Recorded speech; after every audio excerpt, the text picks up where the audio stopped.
అందరికీ నమస్తే. బాగున్నారు కదా? అందరూ బాగానే ఉంటారు. ఎందుకంటే పక్కోని జీవితంతో ఆడుకుంటున్న వాళ్ళు అందరూ మంచిగానే ఉంటారు. జాలిరి నవ్వుతే తప్పు, జాలిరి ఏడుస్తే తప్పు, జాలిరి ఒకరితో మాట్లాడితే తప్పు, జాలిరి కూసుంటే తప్పు, జాలిరి నిల్చుంటే తప్పు, జాలిరి నవ్వుతే ఓవర్ యాక్షన్. జాలిరి పద్ధతి ఉండదు, నేను నేర్చుకోవాలి. ఫోక్ ఇండస్ట్రీలో పద్ధతిగా చీర కట్టుకొని ఇప్పటి వరకు మెయింటైన్ చేసింది నేనే. ఫస్ట్ నాకు ఆన్ కెమెరా ఆఫ్ కెమెరా ఒకలా ఉండదు. నేను అందరితో నవ్వుతూ మంచిగా ఉంటాను, ఎంత పెద్దోళ్ళైనా ఎంత చిన్నోళ్ళైనా సరే. వేరే టాపిక్స్ లేవు, జాను లిరి టాపిక్. ఎందుకు నా పర్సనల్ లైఫ్ ని తీసుకొచ్చి మీరెందుకు ఇంత హైలైట్? అంటే మీ వ్యూస్ కోసమా? దేనికోసం నన్ను మాట్లాడితే జాన్లరికి రెండో పెళ్లి, ఒక ఫోటో వేయడం, జాన్లరికి రెండో పెళ్లి, జాన్లరికి రెండో పెళ్లి. ఆడోళ్ళు మొగోళ్ళు న్యూస్ రిపోర్టర్స్ అంతా ఇంతేనా? ఒక ఆడపిల్ల బాగా తెలుస్తుంది అనుకున్నా, మీరు కూడా ఇంతేనా? అసలు నా పర్సనల్ లైఫ్ ని ఎందుకు తీస్తున్నారు? మీకు అసలు జానులిరి తప్ప వేరే టాపిక్స్ లేవా? ఎవరో గుడికి వెళ్తే రేప్ చేసి చంపారట, ఆ అమ్మాయి గురించి మాట్లాడచ్చు కదా, ఆ ఎదవల గురించి మాట్లాడచ్చు కదా. చిన్న పిల్లని చంపేస్తున్నారు, వాళ్ళ గురించి మాట్లాడచ్చు కదా. ఎందుకు నా టాపిక్, నా పర్సనల్ లైఫ్? సరే, నా గురించి మాట్లాడినప్పుడు నా గురించి మంచి కూడా ఉంది కదా. 8 సంవత్సరాల నుంచి ఒక కొడుకుని పెంచుకుంటుంది, పద్ధతిగా ఉంటుంది. ఈ షోలో మన తెలంగాణ అమ్మాయి విన్ అయిందని చెప్పొచ్చు కదా, మంచి చెప్పొచ్చు కదా నా గురించి. ఎందుకు నా పర్సనల్ లైఫ్ ఇంత ఘోరంగా? ఇన్స్టాగ్రామ్ లో నా వీడియోస్, నా వాయిస్ కి గలీజ్ వాయిస్ పెడుతున్నారు. నాకు నా కొడుకు చూడడా? నువ్వు ఒక అమ్మ కొడుకే కదా. నీ అమ్మ వీడియో అలా పెట్టి గలీజ్ మాటలు పెడితే నీకు ఎంత బాధ ఉంటుందో అంతకన్నా ఎక్కువ బాధ నాకుంది. ఫస్ట్ టైం అనిపిస్తుంది నాకు చచ్చిపోవాలని, ఇవన్నిటికీ దూరంగా ఉండాలని, ఎక్కడికైనా వెళ్ళి చచ్చిపోవాలనిపిస్తుంది నాకు. నిజంగా లేనట్టున్న లైఫ్ లేకపోతే దీనివల్ల నేను ఖచ్చితంగా చచ్చిపోను. ఒకవేళ నేను నిజంగా చచ్చిపోతే కారణం మీరే అవుతారు, గుర్తుపెట్టుకునేది. ఇంత నరకమా? మస్తు టాపిక్స్ ఉన్నాయి. నా మీద పడేందుకు మీకేం వస్తుంది? నేను చచ్చిపోయినా కూడా నా శవం దగ్గరకు వచ్చి మైకులు పెట్టి ఎందుకు చచ్చిపోయింది తెలుసా, ఎందుకు చచ్చిపోయిందని చెప్తారు మీరు. మీ వ్యూస్ కోసం ఒక అమ్మాయి జీవితాన్ని రోడ్డు మీద వేయాలి. అది మంచిగా చెడ్డ ఆలోచించరు, ఇష్టం ఉన్నట్టు కామెంట్స్ పెడతారు. మా అమ్మ నన్ను చిన్నప్పటి నుంచి ఒక్క మాట కూడా అనకుండా పెంచారు. కానీ ఈ రోజు అడ్డమైన వాళ్ళతో నేను మాటలు ఆడుతున్నాను.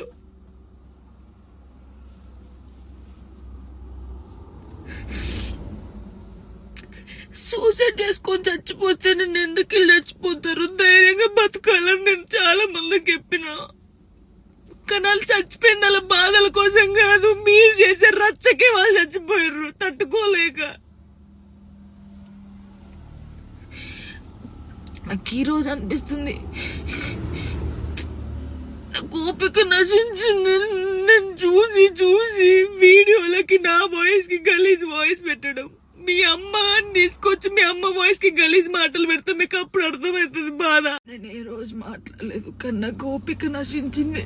నాకు ఈ బాధ తట్టుకోలేకపోతున్నా, ఎవరు చెప్పుకోవాలి కూడా అర్థం కావట్లేదు నాకు. నా లైఫ్ మీద మీకు ఇంత ఇంట్రెస్ట్ ఎందుకు? మీ లైఫ్ మీద పెట్టుకోండి కదా. ఆ టైంలో మీ లైఫ్ మీద పెట్టుకుంటే బాగుంటది. ఒక అమ్మాయి జీవితంతో ఆడుకున్నాడు ఎందుకు?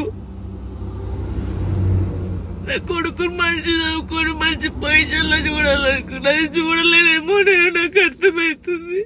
నేను బద్దల్లే పోతా.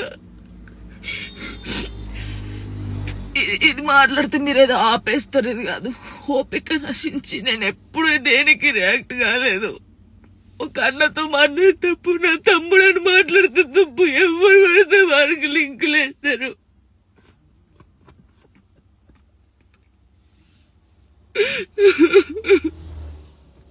నాతో అయితే నేను చాలా మంది జానక్క చూసి నేర్చుకున్నాం, జానక్క ధైర్యంగా ఉండాలని చాలా మంది అన్నారు నాతోని. నా కోపిక నశించిందిరా, మీ అందరూ చెప్తున్నా నా కోపిక నశించింది. నాకు ఫుల్ బాధ అవుతుంది. ఇంత నరకంలో నిజంగా చాలా మంది అమ్మాయిలు సూసైడ్ చేసుకుని చచ్చిపోతే ఎందుకు చచ్చిపోయారు, వీళ్ళకి ఏం మాయరోగం వచ్చిందని నేను అన్నా. కానీ ఆ బాధలు ఉన్న వాళ్ళకే తెలుస్తుంది ఆ బాధ, అట్లెందుకు మైండ్కి వస్తుందని నాకు ఇప్పుడు అనిపిస్తుంది. అరే నిజమే కదా, బాధపడ్డోళ్ళకి బాధ తెలుస్తుంది. కానీ తప్పు న్యూస్ ఛానల్స్ కానీ ఇన్స్టాగ్రామ్ లో ఉన్నోళ్ళకి కానీ చాలా తప్పు. ఒక జీవితాన్ని, ఒక ప్రాణాన్ని మీరు ఆ ప్రాణం పోయినాక మీరు చేసేది ఏం లేదు, మీరు సంతోషపడతారు. కానీ ఒకరిని చంపి ఒకరిని బాధపడి మీరు బతకొద్దు, చాలా తప్పు. చాలా మంది జానక్కని చూసి నేర్చుకోవాలి, జానక్కలా ధైర్యంగా ఉండాలని చాలా మంది అంటారు. కానీ ఈ రోజు నా కోపిక నశించింది. అతనైతే బాధ ఎవరికి చెప్పుకోవాలో కూడా అర్థం కావట్లేదు నాకు.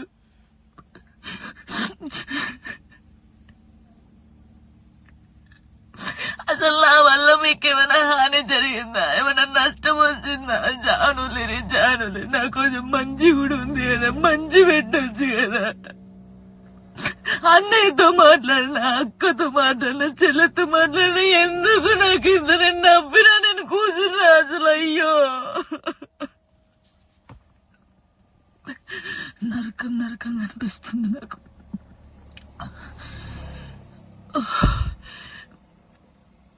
తప్పు, మీరు చేసేది చాలా తప్పు. ఫస్ట్ ఆఫ్ ఆల్ అందరికీ సారీ. నేనేదైతే నిన్న వీడియో చేసినో దానివల్ల చాలామంది బాధపడ్డారు, చాలామంది రియాక్ట్ అయ్యారు, చాలామంది సపోర్ట్ చేశారు. సపోర్ట్ చేసిన ప్రతి ఒక్కరికి థ్యాంక్ యూ సో మచ్. నేను చాలా రోజుల నుంచి అన్ని చూస్తూ ఉన్నా, నేను ఏది ఎప్పుడు పట్టించుకోలేక, కానీ కొంచెం బాధ అనిపించి డిప్రెషన్లోకి వెళ్ళిపోయాను. ఎక్కడ నా ఫ్యామిలీ బాధపడుతారో నాకు చెప్పలేకుండా అని ఆ సిచ్యువేషన్లో అన్ని ఆలోచించి డిప్రెషన్లోకి వెళ్ళిపోయినా తప్ప నేను ఎవరికి భయపడేదాన్ని కాదు. భయపడితే ఈ స్టేజ్లో నేను ఉండేదాన్ని కాదు. నేను చాలా స్ట్రాంగ్ గర్ల్ని, మీ అందరికీ తెలుసు. ఇంకో విషయం, పెళ్లి గురించి అందరూ అవును నా పెళ్లి వల్ల మీకు ఏమైనా నష్టం ఉందో లేదు కదా, నేను కొత్త లైఫ్ స్టార్ట్ చేయబోతున్నాను. నా కొడుకు నేను చాలా సంతోషంగా ఉండే, ఆ సంతోషంతోనే మీకు ఆన్సర్ నేను చెప్తా. నిన్న చేసిన వీడియోలు కూడా కొంతమంది మంచి తీసుకున్నారు, కొంతమంది చెడు తీసుకున్నారు. అది ఆగదు ఎప్పటికైనా ట్రోలింగ్స్ అనేది. నాకు అది అర్థమైంది. నేను దాన్ని పట్టించుకోవాల్సిన అవసరం నాకు లేదు. నా లైఫ్లో నేను చాలా స్ట్రాంగ్ ఉంటా, ఇంకా ముందుకు వెళ్తూనే ఉంటా. మీ జానక్క ఎప్పుడు స్ట్రాంగ్గానే ఉంటుంది. కొంచెం డిప్రెషన్లోకి వెళ్ళిపోయిన, అంతకు మించి ఇంకేం లేదు. స్టార్టింగ్ నుంచి మీరు జాను లిరిక్ ఫుల్ సపోర్ట్. ఇప్పుడు తను సెకండ్ మ్యారేజ్ చేసుకుంటుంది, ఒక వీడియో రిలీజ్ చేసి ఏడ్చేసింది నా తప్పు ఏముంది అని. మళ్ళీ నెక్స్ట్ డేనే మళ్ళీ మేము మ్యారేజ్ చేసుకుంటున్నామని ప్రకటించారు. దీని మీద మీ ఒపీనియన్ ఏంటి? ఒపీనియన్ అంటే వాళ్ళు ఫస్ట్ స్టార్టింగ్ నుంచి ఎవరైనా తినగా యాపాకు తీయగా ఉంటుందంట. విన్నారా మీరు సామెత? అవును, తినగా అయితే స్టార్టింగ్ నుంచి వాళ్ళిద్దరు లవర్సే. ఓకే, వాళ్ళిద్దరు కావాలనే ఫస్ట్ ఎట్లా చేయాలి, దీన్ని ఎలా ఏంటి అనేది. ఇప్పుడు జనాలకి ఏంటంటే ఒక మంచికి లేదు, అంటే అతని వల్లే వీళ్ళు విడిపోయారా? అట్లా లేదు. స్టార్టింగ్ నుంచి అంటే మామూలుగా వీళ్ళిద్దరు సోషల్ మీడియాలో ఫేమస్ అయిన కాడ నుంచి వాళ్ళిద్దరికి లవ్ ఉండే ఉంటుంది. ఓకే, అట్లా కంటిన్యూ ఇప్పుడు దాదాపు ఏదో చిన్నగా ఎక్కడో బయటపడ్డాయి కొన్ని సిచ్యువేషన్లు. ఇక ఎందుకులే డైరెక్ట్ మనం సోషల్ మీడియాలో పెట్టేద్దామని కావాలనే వాళ్ళు పెట్టారు. కానీ జానులీరి చేసేది తప్పు అని నేను అనుకుంటున్నా. ఎందుకంటే ఇప్పుడు ఆల్రెడీ ఫస్ట్ మ్యారేజ్ అయింది. అయిందా? వాళ్ళిద్దరికి డైవర్ట్స్ అయినాయి. డైవర్ట్స్ అయిన తర్వాత అసలు డైవర్ట్స్ అయినాయో మీకు తెలియదు, నాకు తెలియదు. తెలుసా? మన ఇద్దరికి తెలియదు. కాబట్టి ఇప్పుడు అతను కూడా ఫేమస్లోనే ఉన్నాడు. తన హస్బెండ్ ఎవరు, అతని పేరు టోనీ. అతను కూడా ఫేమస్లోనే ఉన్నాడు, అతను కూడా మంచిగానే ఉన్నాడు. అతను ఇంకో పెళ్ళి అయితే పెళ్ళి చేసుకోలేదు కాబట్టి ఇతను ఇంకొక స్టెప్ చేసేది తప్పేదో అతనితోటే చేయాల్సింది. కూర్చొని మాట్లాడుకొని.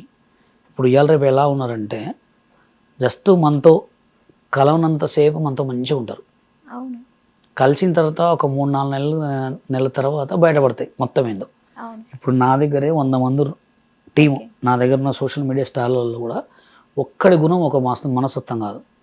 నా దగ్గర ఉండి నా దగ్గరే వెనక గోతులు దోస్తారు, నా దగ్గర తిని నా దగ్గరే తాగి నాకే పుల్లలు పెడతారు. అట్లాంటి జనాల్లో ఇప్పుడు ఈమె రెండో పెళ్లి చేసుకుంటుంది వేరే అతన్ని. ఓకే. ఎలా ఉంటుంది? సరే ఒకళ్ళు మంచిగా దేవుడి దేవుళ్ళు మంచిగా ఉంటే ఇద్దరు హ్యాపీ. ఓకే. ఒకళ్ళు మంచిగా లేకపోతే నెక్స్ట్ ఏంటి? తను తలెత్తుకొని ఫస్ట్ తిరగలదా? హస్బెండ్ ని వదిలేసిన ఆమె సెకండ్ హస్బెండ్ ని వదిలేసే ఛాన్సెస్ ఉండవంటారా? అదే వాళ్ళిద్దరి మధ్యలో గొడవలు రావంటారా?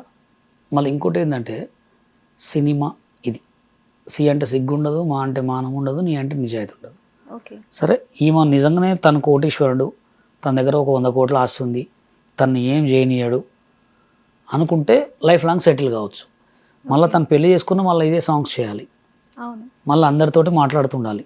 అవును, ఒక్కగాని ఒకరోజు అనే అనుమానాలు ఉండవా? ఉంటాయి. అది అక్కడేమన్నా మళ్ళీ బెడ్స్ కొట్టి మళ్ళీ ఏదైనా ప్రాబ్లం అయితే జానులు ఇది తలెత్తుకోలేదు అంటున్నాం. మొగోడిదే ఉందండి, ఎక్కడ తిరిగి వచ్చినా మొగోడు రా అంటారు. అంతే. లేడీస్దే ఉంటుంది. అంటే అది తనకి 1కి 10 సార్లు ఆలోచించి మళ్ళీ ఎవరైతే ఫస్ట్ విడిచిపెట్టిండో తన్నే ఒకసారి మాట్లాడి కొంతమంది పెద్దల విషయాల్లో కూర్చొని చేసుకోవాల్సింది అని నా ఒపీనియన్. ఎందుకంటే నన్ను మాస్టర్ అని పిలుస్తుంది, అవును, నాకు చాలా పరిచయం. తన మీద ఎక్కడైనా కొంతమంది వీడియోస్ కామెంట్స్ పెడుతుంటే కూడా నేను చాలా చెప్పా. శేఖర్ మాస్టర్ జడ్జిమెంట్ కూడా చాలాసార్లు ఇచ్చినప్పుడు కూడా చెప్పా. ఈ విషయంలో నాకైతే కొంచెం బాధ అనిపించింది, ఎందుకంటే ఇన్ ఫ్యూచర్ ఆలోచించుకోవట్లే అమ్మాయి. ఓకే. నిజంగా శేఖర్ మాస్టర్ కి జానులీరికి ఏం ఎందుకు అటాచ్మెంట్ ఉంటుందండి? లేదంటారా? ఆయన 100 మందిని చూస్తుంటాడు శేఖర్ మాస్టర్. ఓకే. ఇప్పుడు రష్యన్ గర్ల్స్తో సాంగ్ చేస్తున్నాడు. మన రష్యన్ గర్ల్స్ కంటే తెలుగు అమ్మాయిలు బాగుంటారా? రష్యన్ గర్ల్స్ హైట్ ఉంటారు, అందం ఉంటుంది, అన్నీ ఉంటాయి. అవును. ఆయన పక్కన డ్యాన్స్ చేస్తాడు, జస్ట్ ఇట్లా కళ్ళతో ఇట్లా అంటే చాలు, వాళ్ళకి అన్నీ ఉంటాయి అక్కడ. అంటే ఈ చెప్తున్నగా మన తెలుగు జనాలు చెప్తున్నగా అయినది కాదంటారు, కాంది అయిందంటారు కొంతమంది. జానును జాను జాను అనకపోతే ఇంకా గలీజ్ మాట అనాలనా? ఓకే. అలా అంటే హిట్ టీవీ యాప్, ఇందులో short news, live news, entertainment shows, movies, digital magazines తో పాటు మీ జిల్లా వార్తలను కూడా ఫ్రీగా చూడొచ్చు. ఇంకెందుకు ఆలస్యం, వెంటనే హిట్ టీవీ యాప్ ని డౌన్లోడ్ చేసుకుని ఫ్రీగా ఎంటర్టైన్మెంట్ పొందండి. Hit TV app. Hit TV app, please download hit TV app. Hit TV యాప్ని ఫ్రీగా డౌన్లోడ్ చేసుకొని ఎంజాయ్ చేయండి. మీకు నచ్చిన ఎంటర్టైన్మెంట్ కోసం హిట్ టీవీ యాప్ ని ఫ్రీగా డౌన్లోడ్ చేసుకుని ఎంజాయ్ చేయండి. హిట్ టీవీ యాప్ని డౌన్లోడ్ చేసుకుని ఆస్వాదించండి, ఆశీర్వదించండి. ఇంతమంది సెలబ్రిటీలు హిట్ టీవీ యాప్ ని డౌన్లోడ్ చేసుకోండి అని చెప్తున్నారంటే ఎంత మంచి యాప్ ఆలోచించండి. అమెరికా అమెరికా అమెరికా అమెరికాలో చదవాలనుకునే వాళ్ళకి విశ్వసనీయమైన పేరు మన శౌర్య కన్సల్టెన్సీ. UK లో 1 year masters, UK లో 1 year masters, 2 years work permit up to 5 years visa. Contact Saurya Consultancy. Contact 89851 89851.